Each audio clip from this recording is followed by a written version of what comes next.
Venus is not the closest planet to the Sun, but it is the hottest.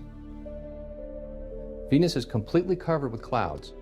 These clouds are mostly carbon dioxide. This traps the Sun's heat and causes a massive greenhouse effect. Temperatures on Venus approach 900 degrees Fahrenheit. Beneath its clouds, Venus looks like this. Venus is not a nice place to visit. If you were to go there and could somehow survive the heat, which you couldn't, and could somehow breathe the air, which you shouldn't, you'd immediately die anyway. You'd be crushed by the 90 atmospheres of pressure. At Venus's surface, the pressure is the same as being 3,000 feet deep under the ocean on Earth. Venus poses many unique challenges to evolution. Scientists used to call Venus our sister planet, which makes sense. After all, Venus is about the same size and mass as the Earth and is made up of the same stuff. According to evolution, Venus was formed by the same processes as the Earth was, at the same time, in about the same place, and from the same materials. Therefore, Venus should be very similar to Earth, but in the last few decades, we've learned that Venus is actually very different. First of all, we've discovered that Venus's surface is not at all what evolutionists expected. Venus looks like the biblical description of Hades. There's no water anywhere. Instead, the entire planet is covered with lava flows. It does rain sometimes, but the rain isn't water, it's sulfuric acid. Also, Venus seems to have no tectonic plates. The Earth's crust is made up of many plates, but Venus's isn't. Venus has no magnetic field either, while the Earth does. If evolution says the planets are supposed to be so much alike, then why are they so different? For that matter, why doesn't Venus have a moon? Later in this video, we'll talk about how the Earth supposedly got its moon.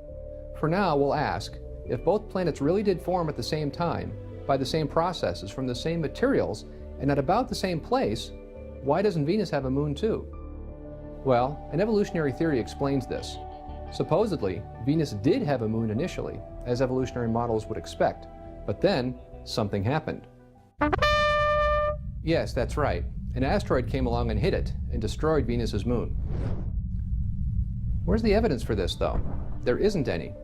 Only that if it didn't happen, Venus would pose problems for evolutionary theory.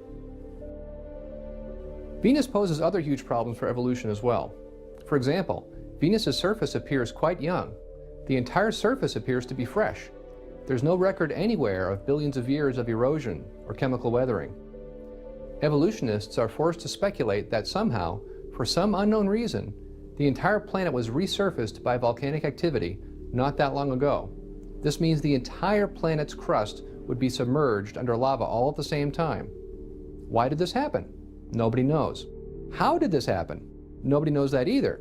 But it must have happened, they say, because we know evolution is true. How long ago did this event supposedly happen? Most planetary scientists believe Venus was resurfaced about 500 million years ago. They believe this because Venus has about 1,000 large impact craters on its surface, and it would take 500 million years or so to accumulate this many craters. So even though they admit Venus's surface looks young, they will insist that it's at least 500 million years old. But they're making two big assumptions here. Number one, they're assuming they know how often new craters form today. And number two, they're assuming this rate has been the same for at least 500 million years. However, both of these assumptions have been shown to be invalid. Studies on our moon and elsewhere in the solar system have shown that the evolutionary cratering model is wrong. We'll talk more about that later in this video. We see then that even though evolutionists insist Venus is old, all the evidence we have makes it look quite young. So here's what you aren't being told about Venus. Evolution says it should be similar to Earth, but it has no moon, no magnetic field, and its crust and its surface are very different than Earth's. Its surface is young and fresh, and Venus is perfectly consistent with a solar system that's only thousands of years old, not billions.